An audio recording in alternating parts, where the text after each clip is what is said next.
Sir, shall we start? Members will be joining slowly. We should start, Abhinaya. Okay. Very good evening to one and all present here.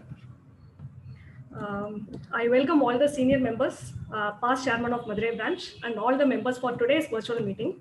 And I welcome our beloved past president, C.A. Raghu sir, all along from Bangalore for this virtual meeting. Hearty welcome, sir. Welcome to Madurai, sir. And thank you for accepting our invite in spite of your busy schedule, sir. Thank you once again. Now I request our past chairman of SARC, CAPV Raja Rajeshwaran, sir, to share a few words about C.A. Raghu, sir. Over to you, sir. Thank you, Chairman of Madurai branch, for giving the opportunity to me. It's a really a great pleasure to me to talk about, say a few words about my president. Mr. Raghu sir was the president of the year 2014-15 when I was the chairman of the Southern India Regional Council in the year 14-15. He is one of the very simple and humble and nicest persons that I have ever seen. He's very down to earth personality. During his period, he has given liberty to me to carry out the office of the chairmanship of Southern India Regional Council. And he is a person is totally beyond politics. In the whole history of the Indian chartered accountancy fraternity, if you see, you take these types of persons are very few. You can count it. So such a very nice person. Had he thought in the negative way, he would have seen that I would not have become the chairman of SIRC, because that has happened in other states sometime earlier. Mr. Raghu sir was always cooperative with me, and he used to call me at least a few times in a year. Whether I call him or not, he used to call me a few times in a year. He used to motivate me, encourages me. He also wants me to be in the limelight to serve the fraternity, chartered accountants fraternity. Is the something unique that we can see with many of the persons. And during his period, we have traveled the entire length and width of southern India by all modes, whether it is underserved compartment, AC coach, flight, and buses, car, everything. Only thing we have not walked for a long distance, but a small distance we have walked together. I could even recollect after inaugurating a branch nearer to Cochin, we traveled in an underserved compartment for about 7 or 8 hours up to Thiruvananthapuram. From Thiruvananthapuram, we again traveled to Madurai, and from Madurai, he has boarded the flight. So he won't say no to any of the members. He's a very techie savvy person. During his period, he has taken lot of initiatives to digitize the activities of the institute. So by continuing the same, by the coming after the successors to our president, Mr. Raghu, the institute is being totally digitized now. So the credit goes to Mr. Raghu sir. You can call him at any time. His wife is a very pakka gentlewoman, and very simple. That this point I want to impress upon. Very simple person, and still we have our relationship. Last but not the least, when I was the chairman of Southern India Regional Council and Mr. Raghu sir was the president of the ICAI, he has given the permission to reconstruct the entire Southern India Regional Council building at Chennai. I think the budget was about 75-80 crores of rupees. He has given the sanction also. So he has also given the sanction. He has given the liberty to demolish the entire structure in a phased way, and that was supposed to be the art of the building. I mean the architecture, and had it been done, you would have seen another Bombay Stock Exchange at Nungambakam High Road. But somehow or other, because of the hard efforts taken by some of the central council members, then central council members of Chennai, they have seen that it has not been a reality. Anyhow, I cannot forget all the things that Raghu sir has done. He's just like my brother. You can have a liberty from Raghu sir at any time, whether he is in the office or not. when he was the independent director of IOB, I approached him for some guidance. He has also guided me during that time. Such a nice person. I am really happy that he is addressing our members virtually. But my request is that Raghu sir should come to Madurai in person to see all the members, interact with us, and have good time with him. We should get some good vibration to the members. Thank you, Abhinaya, for giving the opportunity. Really, I am very happy and privileged to talk about my president, Mr. Raghu sir. Thank you, sir. Thank you for recollecting all the old memories which you traveled with him, and thank you for sharing a few words about him. Thank you, sir. Thank you. Now, to give a brief introduction about CA Raghu sir, I would like to play a small video clip which explains the various achievements achieved by him and the various positions held by him during his tenure in the council. Let me share it.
That was really inspiring for all of us, sir, for your selfless service rendered to the institute. Thank you, sir.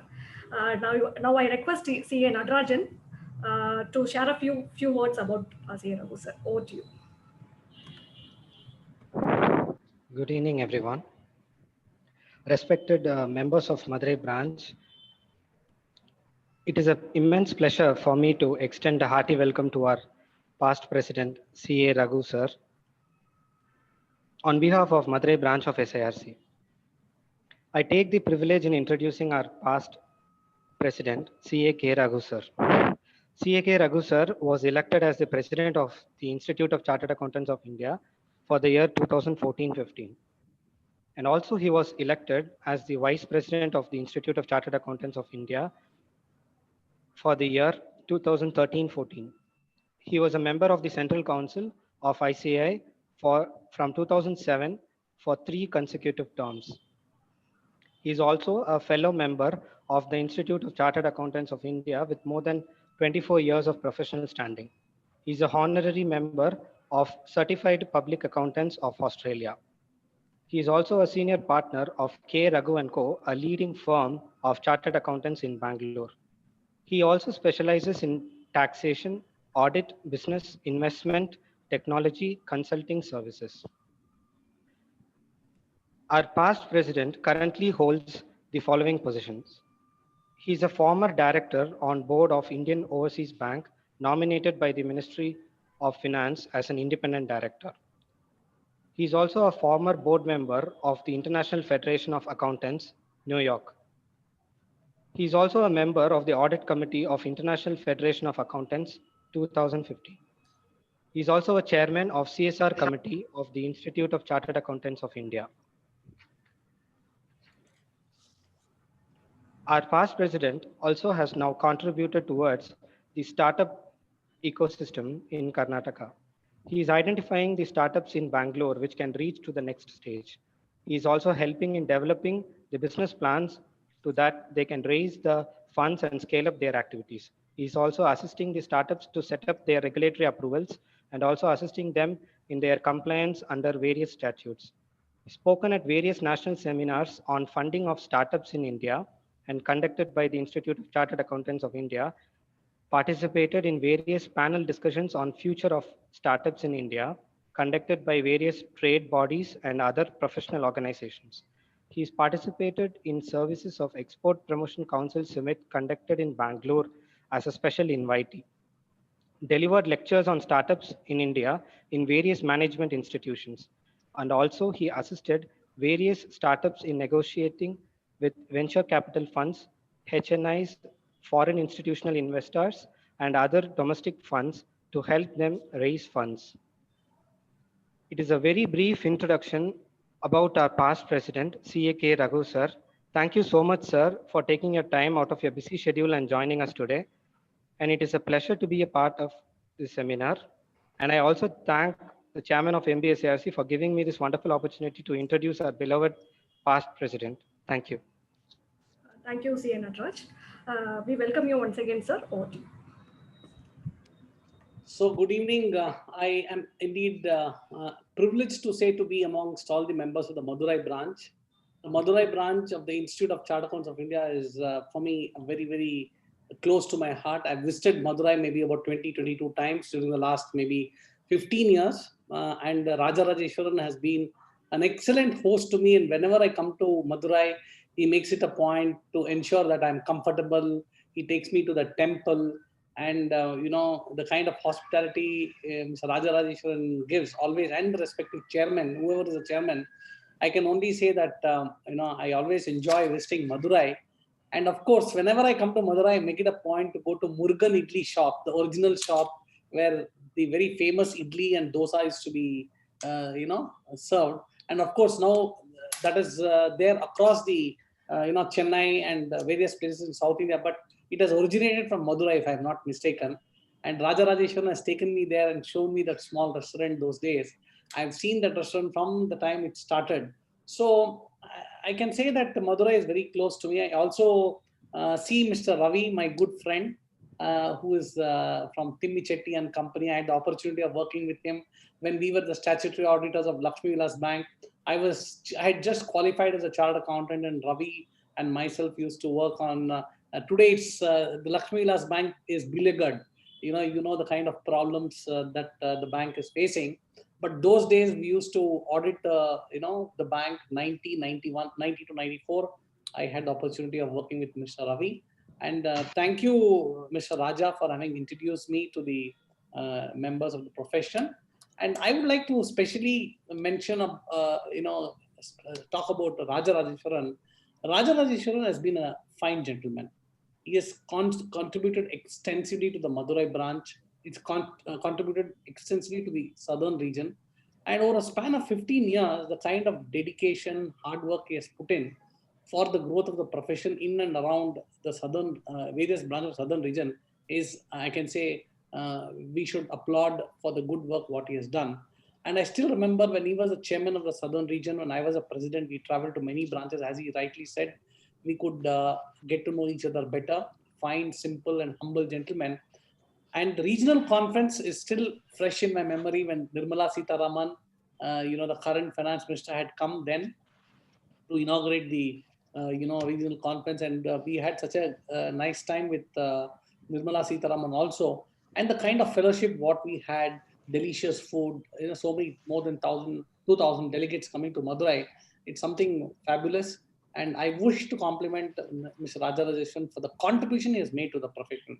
See, ultimately, friends, as professionals, all of us are busy in our practice, are busy with our families, but representatives, like for example, today, we have Abhinaya as the first chairperson of the Madurai branch. I wish to compliment Abhinaya for having taken the lead, because today many people are not interested to come forward and take leadership positions.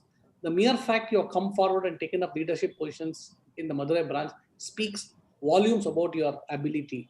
You're extremely lucky, and God has given an opportunity to lead the branch.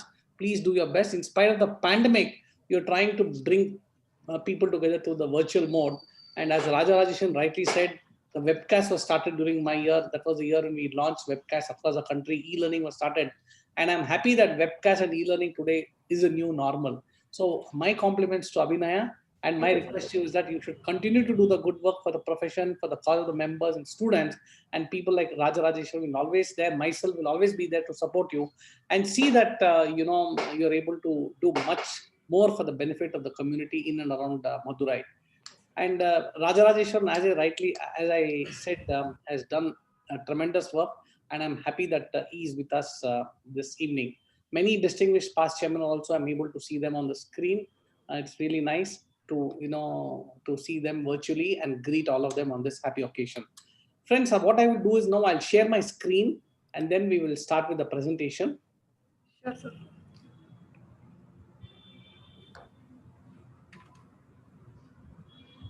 Yeah, is my screen visible? Yes, sir, it is visible, sir. Can go ahead, sir. Yeah. Friends, now what I would want you to do is that, yes, all of us are, what you can say, focusing on traditional areas of practice, especially in a place like Madurai.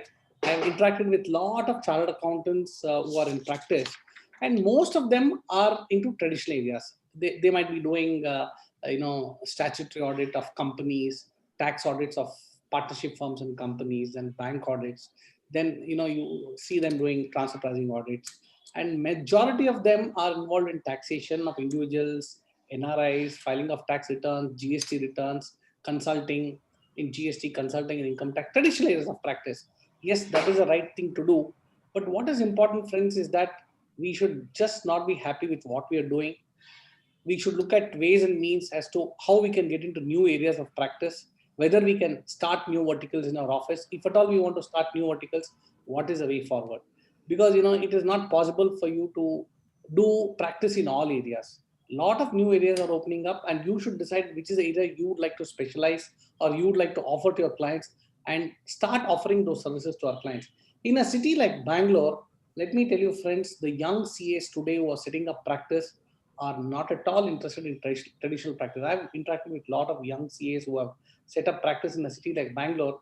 They're into a lot of new things. They're into venture capital funding, they're into investment banking, they're consulting for companies on information and on IT consulting, and then they are also specializing in insolvency. So we find that the profession is undergoing a rapid change, and we find that the new generation chartered accountants are looking at new opportunities so that they're able to leverage on the opportunity that is thrown up. See, ultimately, all of us are looking at maximizing our revenues. We are also trying to see if we can offer additional services to our clients, and it is absolutely essential for us to look at new avenues. So my presentation would be focusing on two areas. The first one we'll talk about the new opportunities that is opening up, and second portion of my presentation will be the growth strategies. How we as small and medium practitioners can grow, how we can take our firm to the next stage. Coming to the new avenues which are open for PA firms, I would just like to tell you that there are plenty of opportunities that are available for all of us. It is for us to decide what is relevant to you. And please don't think, Mr. Raghu, it is not possible for us to do this in Madurai. Madurai is a small place. It's a trading center. We don't have clients catering to these sort of activities. One thing I'm telling you, friends, with the internet, you are able to offer services to your clients sitting in Madurai. I have come across chartered accountants in Tirupur. I have come across chartered accountants in Coimbatore, offering services to clients in Singapore, offering services to clients in other countries. So it is not necessary that you have to offer services to clients only in Madurai. You have to look beyond Madurai. In Bangalore, let us say I am practicing in Bangalore, I have to look beyond Bangalore. And today we find a lot of CAs around the country are offering services to clients who are abroad. So it is not necessary that you have to service to your clients only in Madurai. That is number one. Number two, gone are the days where you used to have a chamber practice. The clients used to fix an appointment with you, and they used to say, Mr. Ravi, can we come to your office at 11 o'clock? Ravi would say, no, please come at 12 o'clock. The client comes to the office at 12 o'clock, you consult with the client, and then those days have gone. Today, what's happening is with good telecommunication, good bandwidth, good internet, you're able to set up meetings on Zoom, irrespective of whether, even before COVID, I'm talking about, you can video conference with them. It is possible for you to reach out to them instantaneously. As a result, with the entire dynamics of the way you handle clients are changing. It is possible for you to speak to your client in Singapore on a Zoom call and try to understand what are the requirements and try to set up a team that can support them from Madurai. So what is important is that you need to look at the new avenues differently. So what I'll do is in the next maybe 20, 25, 30 minutes, I'll be taking you through some of the new opportunities which you should explore. Many of these new opportunities are, you can say very interesting, and it's possible for you to get into that.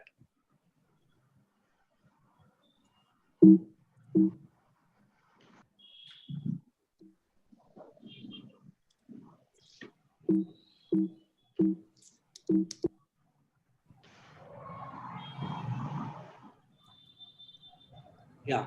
Now let's look at the current scenario. What is the current scenario? As I said, internet is becoming all invasive. The entire economy is going digital, and the government of India is also giving a big push to digitization, and we see that businesses are growing rapidly on the internet platform. Today, buying a tie, buying a airline ticket, booking a holiday is very common. And what is important for you to keep in mind is that if at all you want to get into any new business activity, everyone is looking at ways and means they are able to offer their services and products online. So new business models are developing, and as a result of which we find online education has become a reality. Today, there are so many platforms like Biju, where classes are being offered online. Online banking, I was a director of Indian Overseas Bank. The kind of trust we gave for online banking today, you hardly go to the bank to get your passbooks updated. You hardly go to the bank to draw money.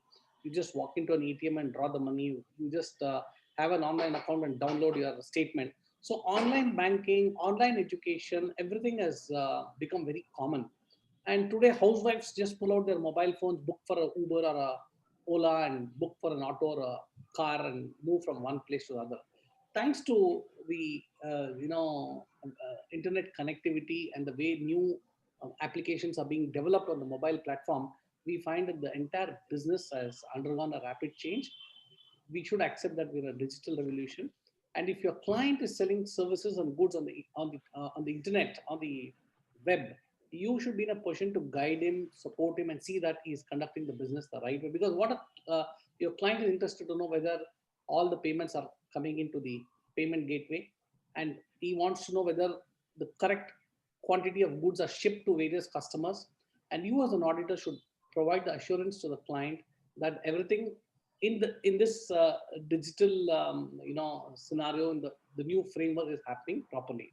So as a result of which, in this changing scenario, I can only say that digitization is increasing, and every other day you find a lot of companies joining the digital bandwagon. This is something which you need to keep in mind.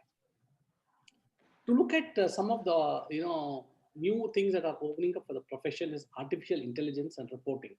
What do you mean by artificial intelligence? Let us say you have a client, a manufacturing client who's got a unit in Madurai. He's got a plant, what you can say, godowns across the country. He's got a platform to market his products online, and also he's got a brick and mortar outlets across the country. Yes, he requires MIS. MIS is critical. So what is happening? Let us say your client is using an ERP system. He's able to collate all the data, and he's able to predict what sales he would have the next 3 months, next 6 months, next 1 year. So with artificial intelligence, the whole dynamics of creating MIS for the management would change. So what I see, friends, is that artificial intelligence is something that can help you to predict your sales, predict your manufacturing. You're able to decide to what extent you have to produce a good depending on the sales that will take place. And artificial intelligence is gaining ground. And today, in artificial intelligence, our profession is not updated, you could say. On IFAC, International Federation of Accountants, we did a study as to the level of preparedness of our members on new areas like artificial intelligence, blockchain, robotic process automation. You will be surprised to know, when we did this study in various jurisdictions, one thing came out was that our profession is very poor in adopting to technology. So we find that we are not very keen to just happy with the basic level of technology that is there in our offices. What is important is that you need to invest in technology. You need to have state-of-the-art hardware. Number one. Number two, you need to have good software to carry out all your activities. If you want to do an AI activity, artificial intelligence activity, you need to have an AI tool for that. You need to invest in an AI tool. So you need to work with software companies. You need to have employees in the organization who are IT savvy. Then you can't depend on your article clerks to help you in developing AI tools. You need to develop a separate team that can support you in utilizing these AI tools for your clients. So what is important is that you need to invest in technology. I find that the investment in technology is inadequate. Today we find that firms are not investing in technology. So I always make a what you can say, a request to all the CA firms whenever I travel, whenever I speak to them, that please invest in technology. Technology will be the enabler for you to offer efficient services to our clients. So number one, you need to invest in technology. Number two, to embrace technology. Number three is that to embrace technology, you have to improve your skill sets. Just attending a certification course on information systems audit, or just doing a certification course on blockchain will not help you. You need to deep dive into this. You need to understand how exactly artificial intelligence works. When we talk about artificial intelligence reporting, I had the opportunity of seeing a tax utility in New York, where a presentation was made as to how artificial intelligence can bring about a complete change. Today, for example, if you want to know the latest Supreme Court decisions on, let us say, Section 43B of the Income Tax Act, what do? We go on the internet, we Google for it, and we pull out all the information, right? But with the use of tax utilities, which is having AI built on it, you just have to tell the computer, can you please give me the latest decision of the Supreme Court on Section 43B of the Income Tax Act? You have the entire information coming to you at the press of a button. So what I mean to say, you don't even need to type anything. You just have to speak to the computer like how you speak to Alexa. When you go home, you want to listen to some songs of SP Balasubramanian, you just need to say, that is how AI. How does Alexa picks out what you want? If you want the recipe of preparing jamun, You have to just tell Alexa, can you just give me the recipe for preparing jamun?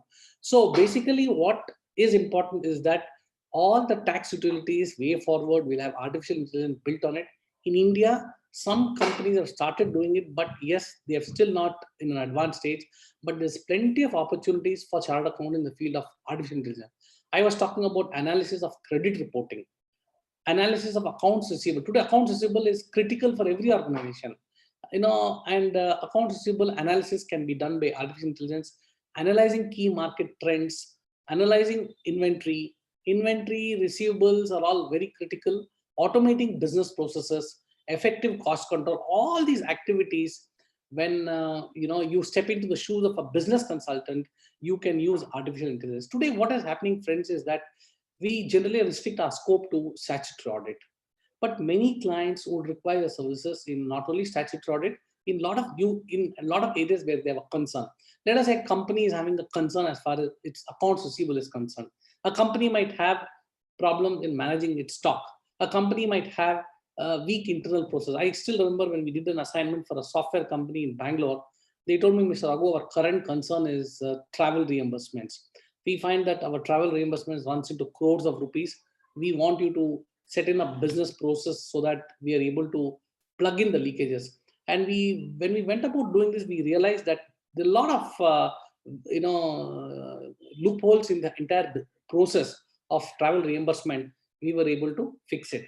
So what happens is you should proactively, as a chartered accountant, not restrict your scope only to statutory audit. You should step beyond that. Being a statutory auditor, you know that this company is having a problem in travel reimbursement. This company is having a problem in managing the stock. This company is having a problem in accounts receivable. That is where you step in and tell the client, hey, can I help you here? Can we build some artificial intelligence tool on your software to help you analyze the market trends, help you to manage your accounts receivable, help you to automate your business process, help you to control your costs. Today, you tell me in a place like Madurai, to what extent cost control is being followed by companies. Very few companies have a good, efficient cost management system. So artificial intelligence can bring about this change. It's very easy if the right kind of AI tools, plenty of are available even in India. If they are used, you can try to assess the clients in in some of these areas. Then coming to the next aspect, which I would like to talk about, is blockchain. Blockchain is gaining momentum. The first industry in India which will adopt blockchain, friends, would be the banking industry. When I was a director of Indian Overseas Bank, the Reserve Bank of India had asked us to set up a small group to see how blockchain would impact the Indian banks and how blockchain could be embraced by the bank industry. There was a presentation, by IBM on how blockchain would transform the banking industry in one of the sessions when I was on the board of IFAC in New York.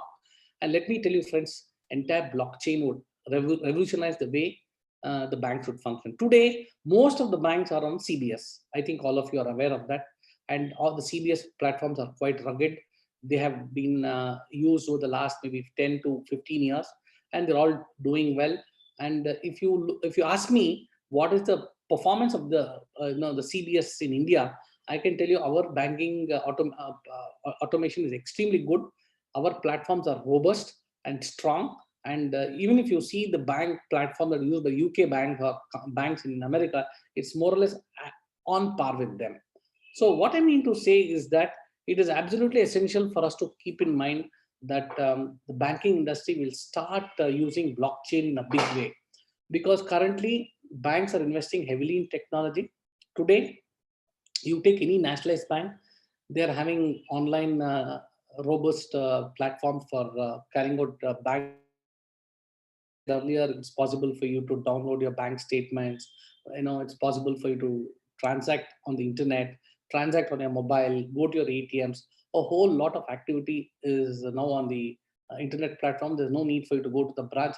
I think our earlier those days we used to go to the branch every other day to get our passports updated, but now we hardly go to the branch. So technology has brought about a reform in banking in India. But what is the next big thing that you would see in the banking industry is that blockchain would transform this to the next stage. There'll be a little leapfrog. See, today what is happening when we talk about cyber frauds, the banks today in India are investing a lot of money on protecting the transactions to see that there are no cyber frauds that are taking place. Today, internet banking frauds are increasing. Debit card frauds, credit card frauds, phishing, all these have become very common, and you'll believe it or not, every bank is facing this challenge where every minute, every 3 minutes you have an internet cyber fraud taking place where the customer is losing 10,000 rupees, 15,000 rupees, 1 lakh rupees. So this has become a big problem because today what is happening is that cyber crimes are committed by professionals outside the barriers of borders of India. You have cyber criminals operating from Israel, you have cyber criminals operating from UK, and hardly our mechanism in India can support us. Let us say as a bank, if I make a complaint, let us say to the police station in Chennai that this fraud has happened, let me tell you frankly, they are not in a position to help you. So cyber frauds are increasing like anything today. And the banking industry is facing and they're incurring losses on cyber frauds. So what is happening in blockchain's mechanism, the cyber frauds would be reduced substantially. Why it would reduce substantially is that entire information is stored in blocks. So the moment the server of the bank is hacked, the entire server need not come down. The information in that particular block gets affected, whereas other blocks remain intact. And in a blockchain technology, what is happening is all the transactions happening simultaneously can be viewed on the screen. Let us say you go to the bank teller and you present a check for drawing the cash. The moment you present the check, the lady finds out whether Mr. Raghu is having the balance. The moment she approves it, there's a lady sitting next to her. There's no need for you to physically, for her to physically pass the check there. She immediately approves it and you can draw the money in the second counter. So things are changing a lot. Blockchain will provide online real-time access to data, and this will also change the way we audit. Because if you are asked to audit a bank, let us say Indian Bank tells you, we want you to audit our head office in Chennai, you should be having the knowledge of blockchain. So blockchain would be the next thing, and Australia and America would take the lead. And very soon, according to me, India would follow. For this, what is it we need to do? Are we prepared? Let me tell you, friends, profession is not prepared. The Institute of Chartered Accountants of India has launched a certification course on blockchain, but it's a very basic course. So if you are interested to learn more about blockchain, you need to take an intensive program, you need to deep dive, you need to understand what blockchain is, how it will impact you. And many institutes are offering programs on blockchain. You should choose and decide what is good for you. So what I mean to say is that I'm just throwing different opportunities that will come up way forward. It is for you to see how this would impact you. Coming to cloud accounting. Yes, today, no longer companies are storing accounts, the data on the servers in their office. They're locating it in the cloud. All major limited companies in the country are shifting the data to the cloud, as a result of which you're able to access the data sitting anywhere at office, at home, or when you're traveling.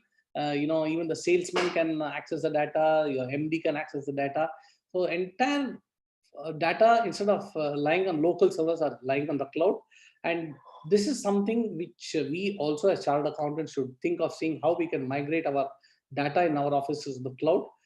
Thanks to the pandemic, we have seen a lot of CA firms migrating the data to the cloud, especially in a city like Bangalore. I've seen migrated the data. You can have a private cloud, you can have a public cloud, you can choose depending on what budget you have. There's a need for you to migrate the data to the cloud so that you can enable work from home. Today, because of the pandemic, if some article clerks are not in a position to come to your office, or some partners are not in a position to come to office, they should be able to access the office server and able to carry out their work seamlessly. They should be able to access the tax filing software. They should be able to access Tally. They should be able to access the files in the office and carry out the work, effortlessly. So cloud accounting is becoming very, very important, and large size companies are moving to the cloud. And today, ICAI, Indian Telephone Industry, is based in Bangalore, have invested heavily in cloud servers, because today the nationalized banks are afraid to go to the cloud because most of these cloud servers are lying outside India. So the Reserve Bank of India has very clearly told us, please don't think of shifting to the cloud. Maybe once we have our data servers within India, then maybe even the bank would shift their data to the cloud, or they can set up their own cloud networks. So the biggest advantage of cloud accounting is that you move all your data to the cloud, and you can provide flexibility for you to work. You can sit at home and work, like for example, Abhinaya wants to take a day off. She can sit in Mahabalipuram and access through her laptop all her office files. You can review the work without any. So cloud accounting is something that is gaining ground, and it is essential for us to understand how cloud accounting would change the way we audit. Today, if you ask me any of the big multinational accounting firms, most of the article clerks are working from home, and they're accessing data that is stored in the cloud. And even the clients are having the data in the cloud. So it makes it very easy, and cloud computing is gaining acceptance around the world. It is essential for us to understand how this will change the way we audit. Because once the data is shifted to the server, you need to access the data that is on the server and carry out an online real-time audit. And that is something which you need to develop the expertise. We talked about big data. Today, all companies, organizations are having large sets of data. So what is important is how do you store this data, what is relevant, what is not relevant, how can this data become meaningful to the organization, and how this data can be churned out to give meaningful information management is something only a CA can do it. But big data analytics, if you see the advertisements in the newspaper today, it asks for CAs with specialized knowledge of analytics. If you're a CA with knowledge of analytics, you're able to get a good pay package. So it is absolutely essential for us to understand how analytics will play a role. And if you have the skill sets in analytics, you will have companies appointing you as a retainer, where they will tell you, Mr. Raghu, we want you to be our analytics auditor. We want you to decide what is relevant, what is not relevant, what has to be archived, what has to be used for our decision making. So I find a lot of CAs in Bangalore specializing in analytics, data analytics. So all these are things that you can do it even in Madurai. It is not that you can't do it in Madurai. It is just that you have to decide to get into this. Analytics is a very big area for chartered accountants, especially if you are looking at jobs, huge opportunities. If you're a consultant, if you want to get into analytics practice, yes, a lot of analytics is there. Predictive analysis is analytics is something that the next thing you predict with the information that is available. Then robotic process automation. What is robotic process? A lot of routine activity like punching of sales data, punching of purchase data, punching of expenditure data can be automated. You have a barcoded scanner where each of these purchase bills or sales bills will have that barcode that is generated when the bill is generated. You just have to scan it, and automatically punching of the accounting information is done even by a non-commerce guy. It's easy for him to just barcode, like how you go to a departmental store and buy so many items and put it in the cart, and the guy just takes the billing counter just takes the scanner and just scans the barcode. It is as simple as that. You will have this barcodes put on all the sale bills. So the moment you take the scanner and do this, automatically a sales entry is posted. So as a result of which, significant routine tasks are getting automated, and we see that as a result, this is a way for them to cut down. See how we can develop this RPA processes, how we can monitor it, and how this can be implemented in organizations. Again, as I told you, India is lagging behind in robotic process automation compared to other countries, but all this would catch up. It's a question of time where robotic process automation will become a reality. So you walk into any big company, they say, Mr. Raghu, entire sales is automated. Punching of data is automated. All our expenditure bills, everything is automated. So robotic process automation, you can help companies in implementing these processes, how they could automate, and then you can also review the performance and try to see that is working effectively. Then the next big thing, friends, is that IFRS. You might tell me, Mr. Raghu, we are not interested in technology. Technology is not our forte. Robotic process automation, you talked about analytics, talked about AI. No, we are not interested. Let us do something hardcore. Yes, I'm giving you a huge menu card. You choose what you want to, because it's not possible for Abhinaya or Raja Vignesh to get into all these areas. You should decide what you are interested in. IFRS is a big game changer. How do you say it's a big game changer? Today, what is happening is that the entire world is looking at one set of high quality standards. And IFRS are principle-based standards which have been drafted easily and lucidly. And today, the financial statements are no longer used by investors in India. Let us say the balance sheet of Infosys or Wipro are all prepared using IFRS. And once IFRS is used in the preparation of financial statement, today, as you know, India took a decision, the Institute of Chartered Accountants of India took a decision that we will not go for a big bang approach. Big bang approach is that making IFRS applicable to all companies. We decided we'll do it in phases. So initially we took the large size companies, then we took the mid-sized companies, then we took the small companies. And the last stage would be where it will be applicable to all companies.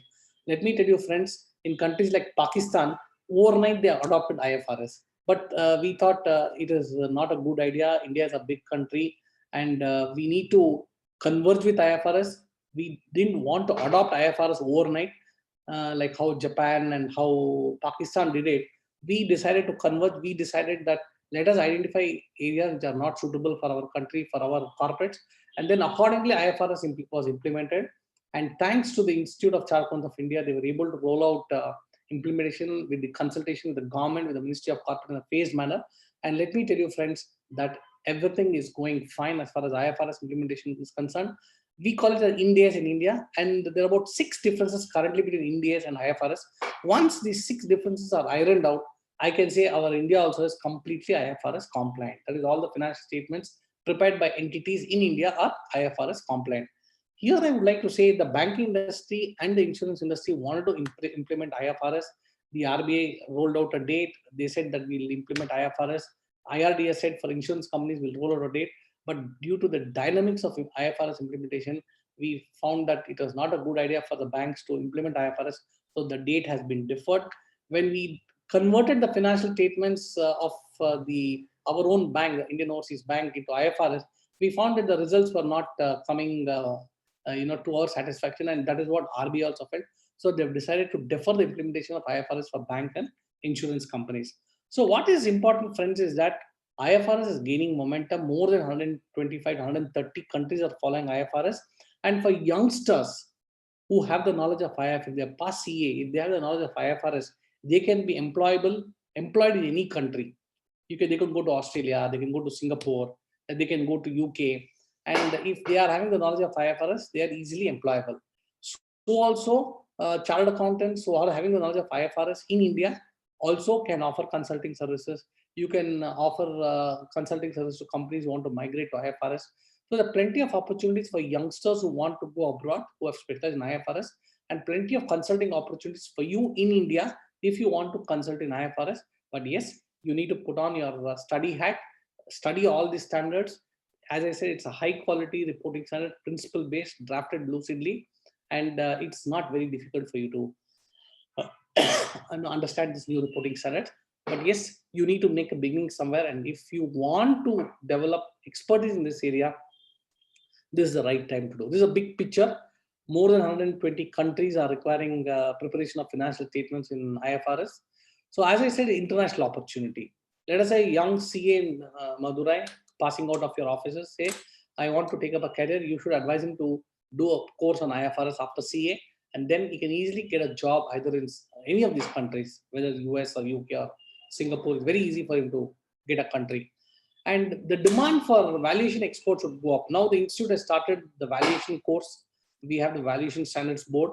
So the demand for valuation would go up because IFRS recognizes fair value. I think all of you would agree in the current scheme of things, the assets are valued at cost or market value, whichever is low. But with IFRS, it will be valued at market value. So there'll be a huge demand for valuation experts once IFRS comes in. And as I said, chartered accountants will also be appointed by companies to help them in converting their finance statements to IFRS.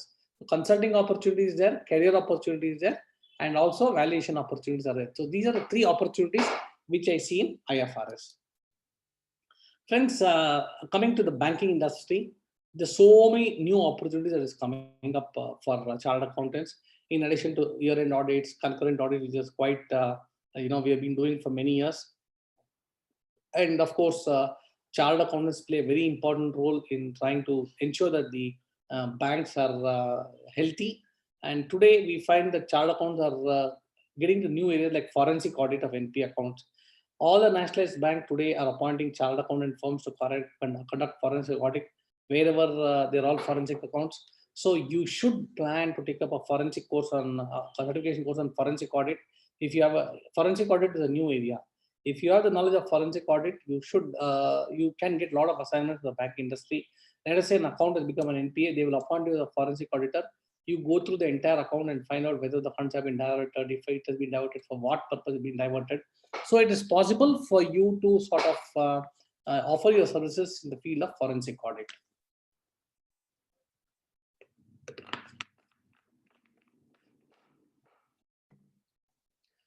So basically, the banks are also started utilizing the services of chartered accountants, not only in traditional areas, a lot of new areas.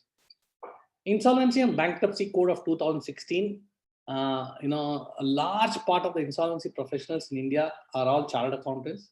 I think Madurai also has got a lot of insolvency professionals. And this code provides for a forum to oversee the entire insolvency and liquidation proceedings for corporates, SMEs, and individuals. And as a result of which, the biggest beneficiaries of the bank industry, they're able to see improvement in the recoveries, and balance sheets of banks are getting cleaned up because of recoveries. And as a result of which, we find that the banks are very happy with the insolvency and bankruptcy code. So it is essential for you, if at all you want to specialize in insolvency and bankruptcy. Yes, we have the certification course, a huge opportunity for chartered accountants in this area, and you could be a successful insolvency professional. So it's for you to decide if you want to get into insolvency. As I told you, forensic audit today with frauds increasing. See, today in the bank industry, frauds take place in all levels: retail loans, mid-sized loans, big size loans. Frauds are taking place. Frauds sometimes are committed by the management in collusion with the bank officials, sometimes in collusion with the auditors. And as chartered accountants, if you are the auditor of a company, you should ensure that you are no way involved in the fraud.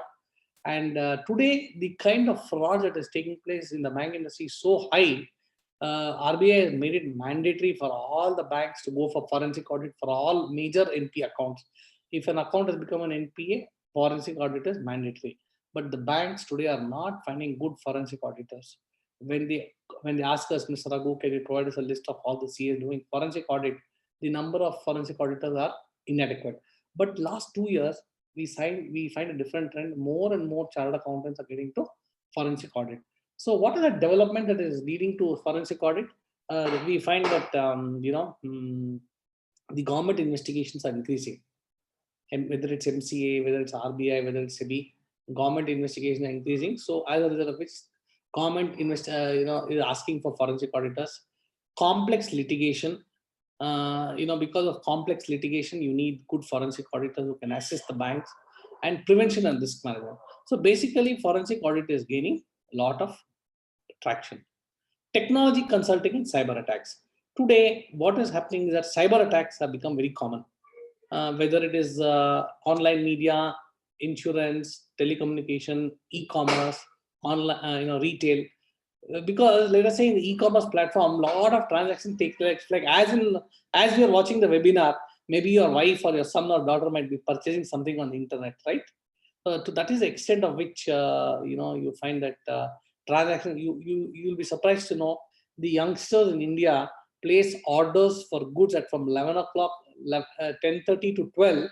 The maximum number of sales is generated. Can you believe it?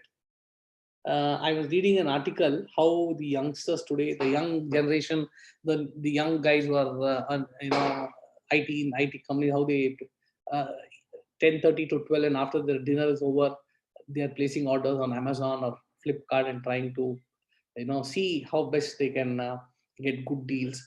So today, what is happening? A lot of transactions taking place on the internet. Then, as a result of which, it is prone to cyber attacks. So you as a chartered accountant should be able to provide cyber risk services like cyber strategy and management, cyber intelligence, analytics. So if a company says, Mr. Raghu, I am having an internet platform, I am offering my goods on the internet, I don't know whether all the payments are coming to me properly, whether properly goods are being dispatched to the clients.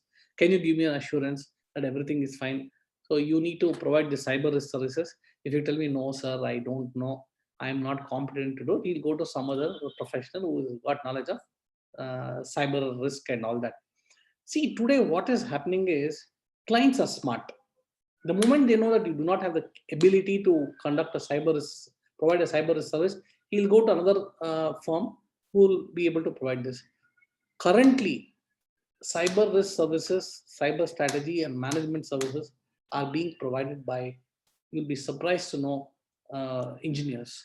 And whenever we interact with them and find out with them and ask them how many CAs are there in your team, they have a team size of 10 people doing the cyber risk in our bank. When I was on the board, a chairman of the audit committee, when I interacted with the vendor who's doing the cyber strategy and management, when I asked him what is your team size, he said 10 people are working on your bank. I asked him how many CAs. He said only one CA. And the CA was sitting there. I asked him a few questions. Let me tell you, friends, he was on the back seat. So what is happening is that our profession is not understanding that we are the most ideal guys to provide cyber risk services. If a cyber attack takes place in an organization, you as a chartered accountant should be in a position to say how we can mitigate the risks in cyber, how a good cyber strategy can be developed, how cyber analytics can help companies to reduce cyber attack. But hardly we find CAs having knowledge of all this. You can just figure out what is the state in which our profession is moving. We are not in tune with the changes that is taking place around us. That is the reason today all big companies appoint vendors, appoint IT companies, and these IT companies develop teams. They might have one CA and 8 to 9 engineers helping them in cyber attacks and all this technology. So what I mean to say, that I see a danger for our profession in all these new areas, because we don't have the expertise, we don't have the knowledge, we don't have the ability. And as a result of which, we find that we are running the risk of losing a lot of opportunities to other professionals. So it is essential for us to understand all this. And let me tell you, friends, it's not necessary that you should do it. Let us say you find a young guy in your office who's with you, who's got knowledge of technology, who's good at cyber risk. You should tell him, boss, why don't you do a course on cyber risk strategy, develop the expertise, and tell your clients, we can provide this service to you. We will ensure that all the payments coming rightly to the payment gateway, all the product delivered are being delivered to the right kind of people. Give them an assurance to the management, they'll be very happy. Recently, a client had come to me. They were into online gaming, and then they said, Mr. Raghu, can you provide the cyber risk services? Even I had the same problem. We never had staff who were able to provide the cyber risk services. So this is something which we need to keep in mind. We need to sensitize ourselves that yes, we lack the skill sets in these areas, and there's a need for us to move into these areas very quickly. If we don't move, we lose out onto other professionals. Fintech. What is fintech? Fintech is financial services and technology companies getting together, and as a result of which personal consumer banking and financial products increasing, fintech is the new future. Today we have apps like Paytm, so many Beam or Phone Pay, and all these things. They're all product of fintech companies. And today you're able to manage your portfolios on the mobile phones. You can just buy and sell stocks. Then you're able to do portfolio management on your mobile phones. You can buy insurance. You can do a lot of things using your mobile phones. That is because of fintech companies developing apps. Finance apps are very good. And I see a lot of opportunities for chartered accountants in the fintech industry. The fintech industry in India is still nascent. It's growing fast. So let us say you would like to offer your services to the fintech companies. There are plenty of opportunity, and this sector is opening up in a big way. Because today what is happening is people want everything on the move. They want everything on the mobile. They want everything should be app driven. So you need to know how these apps work, and all the innovations in fintech. I think CAs are the best guys to support. So there's a great opportunity in for all of us to offer services to the fintech space. It's not a traditional service what you provide like audit and all that. You try help them to design the product. You help them to sort of come out with the product, test the product, and see that the product that has been a fintech product that has come out is working well. A chartered accountant is the most ideal guy who can work with a team of software professionals to develop fintech products. So finally, friends, what I said in the coming to the end of the first part of my presentation is that we need to understand what are the various opportunities that are available to us. We talked about blockchain, we talked about artificial intelligence, we talked about data analytics. We talked about cloud computing. We talked about cyber risk strategy. We talked about IFRS. We talked about so many things. Yes, it is not possible for you to get into everything. You need to decide what is the area you need to choose. And then once you decide, let me get into this area, you need to have a strategy, try to identify the right kind of resources, because you can't do everything. You need to look at some young guys in the profession who can help you. And once you adapt yourselves to what is available, and try to see that you're able to leverage on all the opportunities, let me tell you, friends, you will get a breakthrough. Breakthrough will not happen overnight. It will take time. Maybe 2 or 3 years. You need to put in that kind of effort to develop the skill sets. Then yes, you can confidently tell a client, yes, we'll help you in cyber risk management. We'll help you in artificial intelligence, AI tools. We'll help you in analytics. We will help you here. It's what is expected. Don't expect the traditional way, Mr. Raghu, we want you to audit our company. Mr. Raghu, we want you to file your GST return. All that is gone. Yes, that will continue. What I mean to say is that think differently. Think that you're a business solutions provider. If you still expect a client to come to you to incorporate a company, if you think a client will come to you to file GST returns, client to come to you to prepare, audit your accounts, I think we'll be, I can say that we'll be disappointed because our practice will not grow. You will have a very limited growth in your practice. You make an analysis of your clients. What is the kind of revenue they're giving? How much revenue you're getting from bank audit? How much revenue you're getting from tax audit? How much revenue you're getting from filing of tax return? How much revenue you're getting from? Have you done this analytics? Tell me. Have each one of us our own firms? Let us say we are doing a billing of 2 crores, 3 crores, 5 crores, whatever it is, maybe 50 lakhs. Have we done an analysis? How much is coming from statutory audits? How much is coming from tax audit?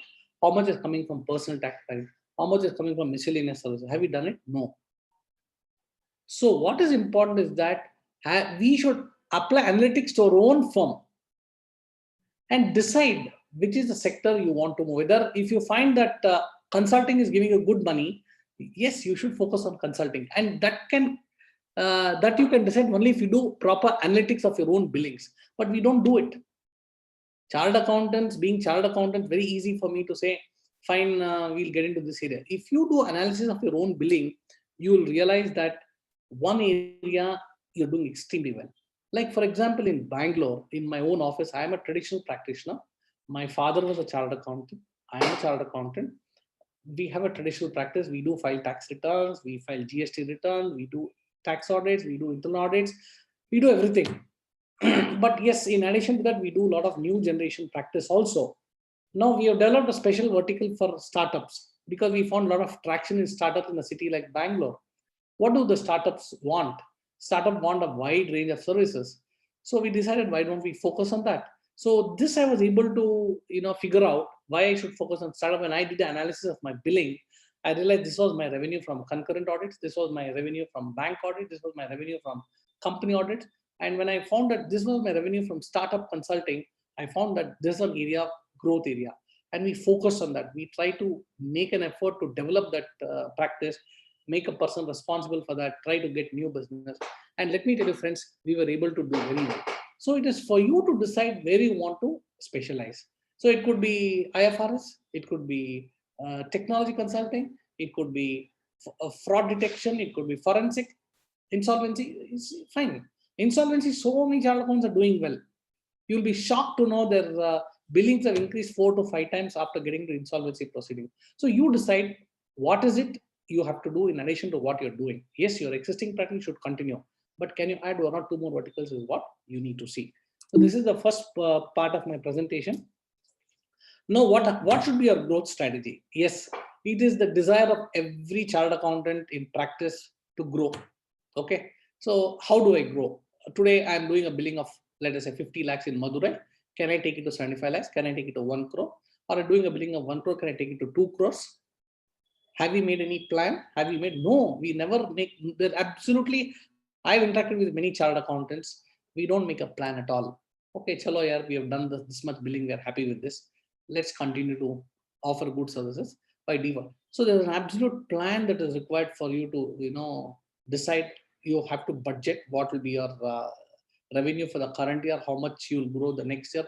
For that, what are the things you need to do, how much automation you need to do, how much investment in IT you have to do, what are the new resources you have to hire. Some amount of planning is required. So in the next maybe 15-20 minutes, I'll take you through a small presentation on growth strategies for small and medium practitioners. All this is out of my experience in practice for 30 years. I qualified in 1990. I put in 30 years of practice. And more than this, the experience what I've drawn from working in the institute, in the council, 9 years in the central council, 6 years in the regional council, 6 years in the branch, 25 years of work in the profession. I've interacted with professionals in the cities. I've interacted with professional in official areas. I've interacted with professionals around the globe. I've met CPAs in Australia. I've met CPAs in Canada. I've met CPAs in America. I've spoken to accountants in Southeast Asia. A place like Singapore, mind-blowing. The accountants there are extremely smart. They are so good. They're very forward-looking. And next time, if you get an opportunity to attend an accountants conference, I would request and urge each one of you, because I've attended the global events around the world. Let me tell you, friends, if you get an opportunity to attend an accounting conference, you should attend a conference in Singapore. I tell you, it's fabulous. The kind of learning is fantastic. The many events that is taking place in Singapore every year, conducted by the local Institute of Chartered Accountants of they don't have the Institute of Chartered Accountants of Singapore. They have a different body. A lot of good conventions are conducted there. I request you to personally attend these conventions. It will be business-like. It will be 3 to 4 days convention. There'll be a lot of learning. It is very much different from the conferences what we attend in India. And Raja Rajeshwaran, I agree with me. He has also interacted with a lot of global accountants. The way they conduct themselves in our meetings in SAFA and CAPA and IFAC, we have seen how the foreign representatives representing the profession, when they come to India, they interact with us. They're thoroughly prepared. Even in the IFAC board meetings, which I used to attend, which used to be for 4 days, the meetings used to start at 9 o'clock in the morning. Let me tell you, friends, whether it is snowing outside, whether it is raining outside, 8:45, we had 16 board members. All the 16 board members used to come 8:45. They would have opened their iPads. They would have kept a cup of coffee next to them, wait for the meeting to start at 9 o'clock. Many times, when you want to get out of the hotel, you'll go, oh, it's snowing out. How do I go? They're very casual. They just put on an overcoat, they take an umbrella, and then they walk to the meeting venue. They just hang the overcoat and get into the meeting. 8:45, they open their laptop. That is the kind of commitment what they have. And people from Japan, Korea, they have an issue with English. They come thoroughly prepared with their notes and slowly present their issues and concerns what they have in the board meetings. And even the way the meetings are conducted, when you want to ask a question, you just take your plastic name board and put it straight like this. Like for example, this is a name board that is there on the table. If you want to ask a question, you can place the board like this, and the chairman will provide an option. Raghu, you can speak. So everything is so methodical. 1 o'clock is a lunch break. We break at lunch. But what I mean to say is that when you attend global events, you learn a lot. That is why I suggested you should attend events at Singapore. Some of the events, accounting conventions I've attended in Singapore, I've learned a lot. The way the sessions are conducted, the kind of presentations that are made, the kind of researching, the breakout sessions that are there. It's a great experience. So you should get a global exposure. Only and until you get a global exposure, you know what is happening in the accounting profession around the world. So I have based this presentation, as I said, out of my experience in the institute, interacting with chartered accountants in the city, in the official areas, and chartered accountants around the world. This is how I have structured. So currently, if you look at the practice in India, most of the CAs in India are sole proprietors, one-man show. So he does everything. He is looking at the chartered accountant, is involved in business development, he's looking at administration, client services, ensuring that things are happening properly in the office. So even if there's a problem in printer, you have a person, sir, the printer is not working, sir, UPS is not working. That is a kind of thing that is happening today in our country. Yes, many countries, sole proprietors are there, even in America, even in Australia, even in Singapore. You either have the big accounting firms or you have the sole proprietor partners. Similarly, even in India, we have this thing. And the biggest problem for sole proprietors are insufficient time. They don't have time to update their knowledge, to conduct training programs for their staff, to build in new processes in the organization, to get new clients. ensure that proper delivery of services are happening. All this is difficult because of insufficient time. And 80% of the time is spent on clients giving you 20% revenue. 80-20 revenue is something which we have discussed many times in the council. Mr. Raja Rajeshwaran would agree with me. The kind of representations we used to get from official representatives like Raja Rajeshwaran telling us, sir, in Madurai, we have all small practitioners, but things are changing. And this is generally what is a profile of a practitioner in India and working after office hours. 10 to 6 is the working out, but we find a lot of CAs working even after 6. So this is a common problem that we find among practicing professionals in India, and that is something which we have to live with it. What are the myths in the CA practice? The myths is that there's a feeling that only large firms need proper systems. I don't agree with that. Friends, a small issue like audit documentation, you'll be shocked and surprised. This is one area where the small and medium firms are not scaling up. For example, let us say there's a disciplinary proceeding that is taken against you for having issued a certificate which is not correct, for having signed a balance sheet which is not true and fair. When we ask the chartered accountant in practice, can you provide us with the audit documentation? You'll be shocked and surprised. They would not have one single paper to provide to us. So why is it so? Because they don't have a system of audit documentation. The peer review manual talks about audit documentation, the need for you to keep the audit document. It could be digital, it could be digitized. No need for you to have physical copy of audit documentation. And you'll be surprised that the small firms do not have proper system. Like, for example, there's no proper audit plan. There's no proper method of archiving the audit documentation. My only request to all the practicing CAs here is that all these are very important, very critical. If you want to grow, if you want to delegate work to your juniors, you need to have proper systems in place. You need to ensure that all the audit documentation is kept properly. Because we do not know, friends, when we get into a problem. The moment you get a disciplinary notice from the institute, and generally when we inquire into the case, the first thing which we ask them, can you provide us with evidence that you have done your job correctly? On the basis on which you have issued a certificate, whether proper evidence has been maintained by you. Frankly, friends, majority of the cases, the level of audit documentation is very poor. And Mr. Raja Rajeshwaran will agree with me that this we have gone about telling the members the importance of audit documentation. When you do a tax audit, when you do a bank audit, when you issue a certificate to the Central Excise Department or any government departments, even though we have introduced UDIN, maintaining proper audit documentation is very important, very critical, and we find that that is lacking in the profession, in the many of the small CA firms. The other myths in CA practice, networking doesn't work. Yes, the networking guidelines of the institute have not been a success, but that doesn't prevent you from networking. Let us say I am practicing in Bangalore, I have some professional work in Madurai. First person whom I'll think of is Mr. Ravi or Raja Rajeshwaran, because I know them well. How is it I know them? Mr. Ravi, I know him for 30 years. Raja Rajeshwaran, I know him for the last 20 years working in the institute. So this is possible by networking. I have known them because of my association with the institute. Similarly, let us say you are in Rotary. Okay, you are a Rotarian in Madurai, and for some reason you know a Rotarian in Bangalore. You have some professional work, you should be able to network with him. You need to spend some quality time to identify some CA firms in each city, try to keep in touch with them, work with them, give work to them, and they'll be able to give work to you. And this is known as informal networking, and the institute doesn't prohibit you from informal networking. You can always outsource work to another professional firm outside the city.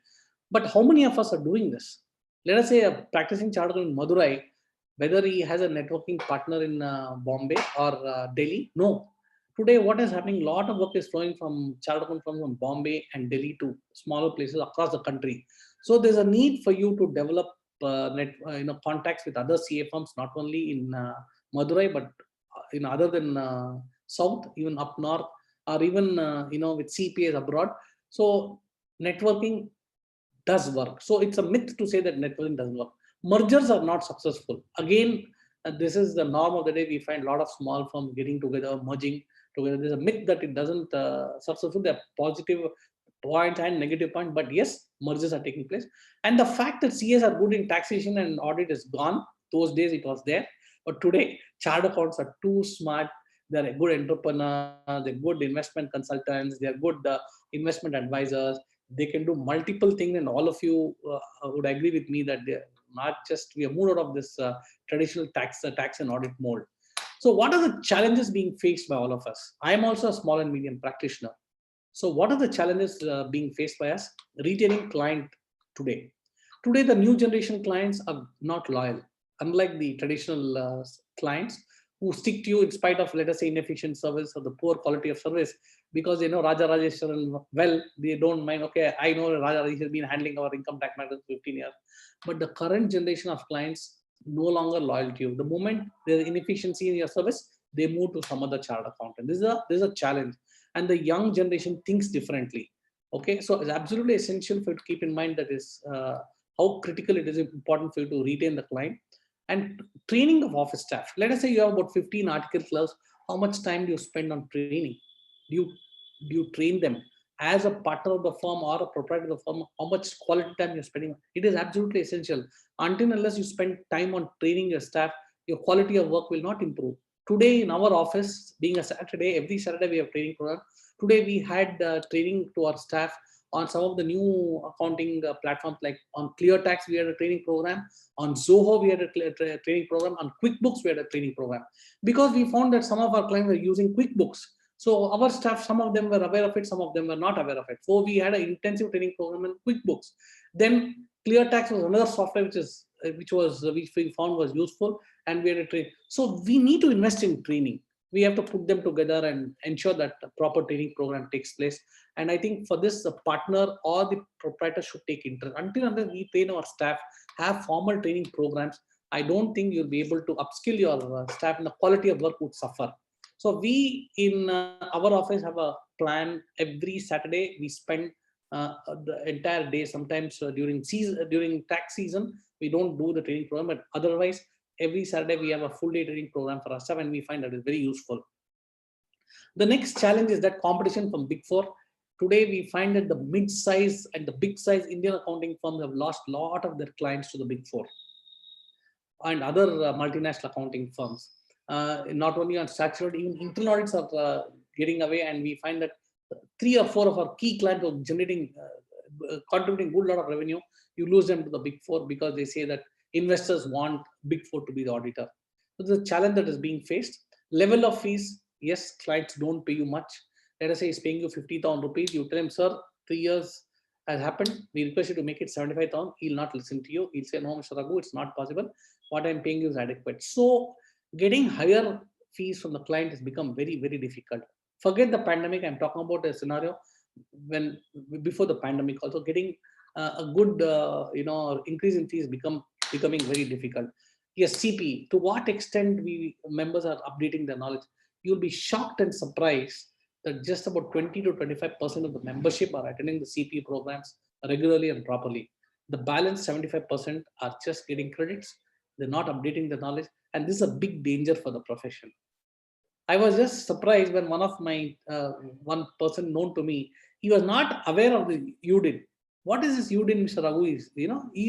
He's just totally lost touch of what is happening in the profession, but he still signs balance sheets because he has someone to get everything and he signs.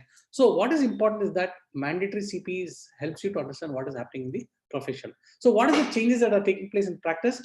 The traditional practice is dwindling. Because today with automation, going to the income tax department is not there. I remember 87 when I joined my articleship, I used to go to the income tax department. 90 when I qualified as a chartered accountant, we spent so much time visiting Queen's Road department. We had about 4 or 5 departments, income tax, because all that is now gone. I'm sure all of you also would have gone to the income tax department many times. All that is gone. Today we have CPC and TAT returns are getting processed online. All your rectifications are being done online with faceless assessments coming. Even that will reduce, faceless appeals happening. All that will undergo a big change. So where is the question of you spending time in the income tax department or in the sales sector? GST, everything is online. So as a result of which you find that a lot of time is now available for you to do a new type of work. So we have a dwindling traditional practice, like the traditional going to the income tax department, representation, assessments, all this are undergoing a change for dwindling traditional practice. More automation. Because of online filing of tax returns, TDS returns, we have tracers, GST, everything has become automated, less of paperwork. And we need to understand business. Very, very important. You need to understand whether the business of the client what you are auditing. You should understand the kind of business what he's having. Let us say if he's in the business of online gaming, you should understand whether you are whether it's legally permitted, whether it's possible for you to certify balance sheet within the online gaming. These are some of the things you need to keep in mind, and shift from compliance related services to value added services. See, today, whether you like it or not, client comes to you and tells me, Mr. Raghu, I wanted to file your GST return. I can't say no to him. I have to do it because he's my client. It's a new legislation. His accountant is not having the expertise to do GST, and I should give him that comfort. Don't worry, we will help you. But that's a compliance related activity. There's a need for you to move from that. The moment you empower the accountants, the moment you empower their finance team, you should move out of that kind of activity and get into value added services like consulting on GST or representation, litigation. That is something that's very important. And the another change that is taking place is that increased clients awareness. Today, with the information boom, client knows the same minute you come to know. If the deadline for filing of taxes has changed, he will know the same time you come to know. Client relationships are becoming more professional and formal today. Need for succession planning. How many of us as CA firms are looking at the next succession? Who will take over the office? Need to upgrade office infrastructure. I already said we're not investing sufficient amount in technology. Let us say because of the pandemic, I saw a lot of CA firms moving to a work for WFH facility. They invested in IT infrastructure. They went for robust servers. They went for firewalls. They went for remote access and all that. But till then, no one did it. When it came, tightening the noose around your neck, people started investing in high quality IT infrastructure. Single window service. Clients want everything under one roof. GST, funding. What you can say, raising funds, audit, everything under one roof. That has become the concept. Multi-location service. Mr. Raghu, you're having an office in Madurai. Do you have an office in Chennai? That is again becoming the requirement of the day. Services to global organizations. This is a new chain that is taking place where you staying in Madurai can offer clients services to client anywhere in the world. Today in Bangalore, we are catering to a lot of clients situated in various parts of the country. And most of these clients are having startups in Bangalore. And for these startups, we provide end-to-end services other than audit. So you should be prepared to serve global organizations. And the way forward is you need to network, as I said, mergers and specialization. The ICAI guidelines for networking have been laid out. For some reason, it has not been a success. Not many firms have adopted this networking route. The institute is planning to come out with new guidelines. But as of now, networking is permitted by you. As I said, you need to tie up with firms not only within India, outside India also, and you should make an honest attempt for this. And whenever you travel, let us say to Bombay, you should make it a point to meet 2 or 3 CAs known to you. Try to see if you can work together, and that will help you. Merger of firms. Today, let us say Rajarajeshwaran wants to merge his firm with Ravi, whether it's possible in Madurai. Ravi is practiced in corporate law, Rajarajeshwaran in direct taxes, whether they can do it. Yes, it's possible. But yes, a lot of issues that are there. The scale of fees would vary from firm to firm. Salary structures would vary. Fear about losing client. At the moment I come to know that 2 of them have joined together, the client might run away. Loss of independence and flexibility. If you're a proprietor, you can come whatever time you want. You can go whatever time you want. Go. You can draw whatever amount you want. Whereas if you're a partner, you're answerable to the partner. All that is loss of independence there. Power and profit sharing mechanisms play. Personal expenses cannot be debited to the firm. Even otherwise, it cannot be debited. But yes, there's a limitation on drawing money for your personal expenses and compensation for immovable property. Let us say Radharajeshwaran is having his own building, Ravi has got his own building. Whose property will be used? How is compensation? All that is there. What are the merits? When 2 or 3 firms get together, reduce overheads, and then they can share the tensions and burdens. Quality of service will improve because, as I said, client can come to one location and get all the services. Better quality of office infrastructure, better quality of training, a better image can be produced, you can handle large assignment, and there will be a synergy in operations. What are the demerits? Clash of work cultures, loss of clientele, staff redundancy, and the integration of different staff policies, and fees also would increase. Once the overheads increase, the fees. So these are the merits and demerits for merger. So how do we go about developing our practice? Yes, we know what are the merits or demerits of networking, merger, what are the new areas of practice. How we develop our practice, we need to start to delegate work. Clients should not reach out to you for every small thing. How much TDS is deducted for a particular transaction? You should not say, Mr. Raghu, how much TDS should be deducted. You should create a system in your office. There's someone responsible to attend to all the client calls. And if any client calls you, you should tell the client jolly well, please don't disturb me. Speak to so-and-so in my office and he will clarify to you everything. Because we get clients calls sometimes disturbing you for small things. Especially the youngsters. People should develop the systems right now and try to see that the client doesn't disturb you for small things. Creating teams for assignments. You should absolutely essential for you to create the right kind of team within the organization. Then providing time limits for administrative work, then checklists for all type of audits that you're conducting, routine queries should be answered by responsible people, client awareness, and using automation for billing we've already been doing. A lot of time should go on reading, clearing your office, code of conduct for article clerks, periodical system for reporting, training, hiring quality manpower is very, very important. You just can't depend on article clerk. You need to have high quality manpower that can support you. So how do you enhance client value? This is something which each one of us are doing. People like me, myself, Raja Rajeshan, whether it's Abhina, all of us are doing it. So we need to constantly keep in touch with the client. In the pandemic, you should, yes, talk to the client, find out what are his concerns, what is his problem. This is something which many chartered accountants don't do. Improving client contact is important. Sending useful articles to clients, helping clients with your contacts. If you have a good contact somewhere, if it can help your client, why not? It might not give you any money, but gives you immense goodwill. Build a personal relationship with the client, participate in social activities, offering you have a good, nice boardroom. You can tell the client, why don't you use my boardroom for your interviews? Volunteering to attend clients' internal meetings and using technology to improve turnaround times. So what are the things you need to withdraw from salary services that are not attractive? And you be an out-of-the-box thinker so that you can earn high fees, improve the speed of billing and collection, and trying to see if you can accommodate part-time staff. That's what we proposed when I was a president also. We said that women CAs, the moment they get married, they have children, they're not able to continue the profession. But if there's an able CA staying close to your office and she is ready to work for half day, I think we should encourage flexi working for such women CAs so that they can come to your office for half day, render the service, other half day they can work from home. All these are very, very important. And by doing this, two things will happen. You're providing an opportunity for that lady to come and support you in the office. And number two, your cost of employing that lady, the lady member CA also would be less because you're working on a flexi basis or a part-time basis. So these are all the things that you need to do enhance client volume. So basically, friends, what is important is that for you to grow in your practice, you need to do multiple things. As I said, you have to enhance client value. You have to do a lot of things, network with other CA firms, merge with other CA firms. And once you do all that, yes, you can deliver outstanding quality service to your clients, provide maximum satisfaction, and of course, you will get financial success. These are some of the thoughts which I thought I will share with you. And if any questions are there, I would be very happy to take the questions. Sir, thank you, sir. Thank you for sharing your 30 years of professional experience with us. Thank you once again. Now I have released the audio controls to all of them. Members can interact with Raghu sir directly.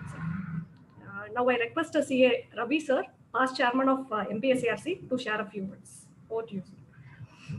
Thanks, Past President Raghu, for sharing nice words on me and recollecting the working what we had. It's almost 3 decades back. Okay, it was really very, very nice of you. To put it in the lighter way, I strongly believe I have grown by 3 years, 3 decades, but I could see you got younger by 3 years from that time onwards. Okay, it was during mid 20s, late 20s, we were working together. Okay, but I could see now, okay, you've gone down, okay, you've become younger, 3 years younger. That was very nice of you, Raghu. Okay, I still recollect, friends, I could share this very frankly. At the time when we were working together, the way in which I was working, Raghu used to just tease me, you're using the computer as a glorified calculator, okay? And he was giving me a lot of leads and inputs, how to make use of the Excel. It was 3 decades back because at the time we were not that tech savvy,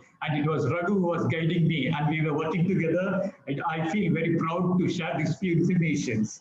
Okay, Raghu, as usual, your address has been very, very innovative, very, very impressive, giving us innovative ideas and making us to come out of the shell, to break the shell in which we are there. Chairman, it is for you to note, and even the managing committee members should periodically organize meetings, okay, of this kind. Maybe we cannot get Raghu down to Madurai, but we can catch him on the webinar at all the times, and we can ask him to share his experience, which will help us to understand what is really happening in our industry, okay, and how we can elevate ourselves to serve the business and the industry to which we are catering. Thanks a lot, Raghu. Thanks for all your nice presentation. One small doubt which I have, a few of the services which you were highlighting it, will it not be hit by 144 of the Companies Act? Yeah, see, as you know, as you have to configure your practice, keeping in view the code of ethics of our profession. We have defined what management consultancy services are. Now we permit you to set up a management consulting company, and we'll also stipulated what are the services you can provide. But yes, if you are providing all services, you cannot take up an audit activity. You should be very clear about that. Let us say you're working for startups and you're providing accounting services, payroll services, compliance services, fundraising activities. You can't be an auditor for them. So you should be clear as to how you want to configure your services for the client. And it's very well possible. But yes, definitely you have to keep in mind the requirements of the Companies Act, the requirements of the code of conduct of the code of ethics of the institute, and accordingly you should go about. Thank you. Thank you. Thank you, sir.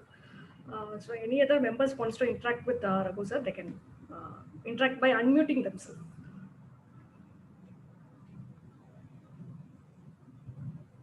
Maybe President, Past President, I will come again. Okay, I was under the genuine impression, okay, we are rendering services right from pin to plane to my clients, to all our clients. But I could understand from your presentation, there are a lot more of services to which we need to equip ourselves to render it to our clients. That was very nice of you for highlighting those services. And yes. Ravi, it is not possible for us to get into all areas. See, I have given you a menu of various services. For example, Abhinaya might be interested in IT consulting. Maybe Rajajesh might be interested in something else. He might be interested in insolvency, and you might be interested in some foreign. So everyone has got a passion, everyone has got an interest, and you should choose the area of your interest. And there's an opportunity in every area. Forensic, as I told you, there's huge opportunity, not only in the banking industry, even outside the banking industry, there's a great opportunity. And the Institute of Chartered of UK are having intensive course on forensic audit. If you want to update your skill sets, they have excellent courses, and you can even go to London and prepare for these, attend the classes and get a degree from there. So it is for you to decide how you want to deep dive into that particular topic and develop the expertise.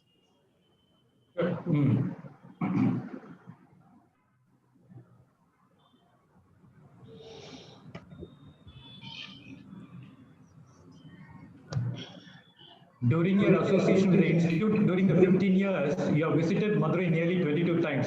But after the regional conference, I think you have not visited Madurai. So you should have it in mind and come down once so that we'll have the pleasure of giving you the hospitality. Sure. Maybe once the pandemic is over, Raja has already told me that I have to come. I promised him I will come. Definitely, I have a desire to come. I will come because Madurai is not very far from Bangalore.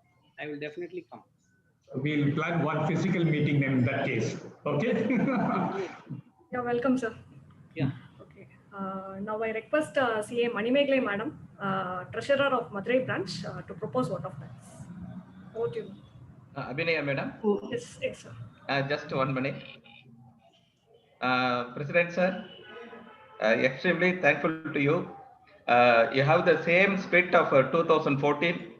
Even I have not seen 1% reduction in your spirit.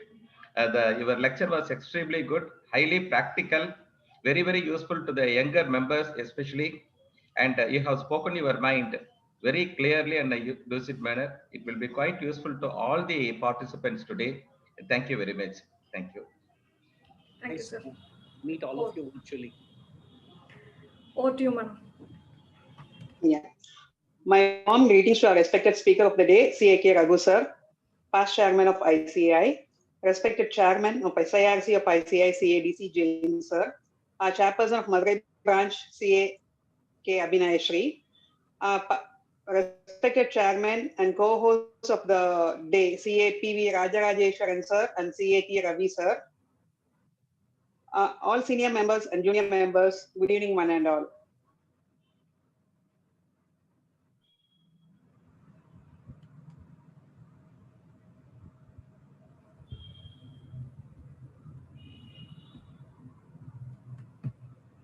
So is it audible?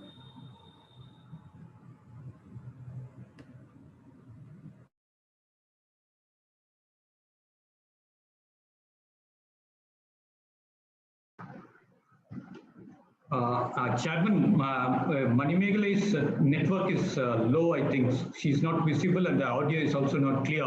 So that you can go ahead with the vote of thanks, Chairman. That will be better.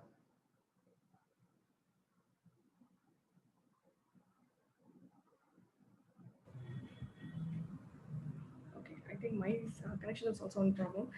So thank you, Raghu sir, past president. Thank you for an excellent presentation, and thank you for sharing your experience, especially which is beneficial to the young generation. Thank you once again, sir. Thank you. Thank you, madam. Good night to all of you. Have a nice weekend. Thank you.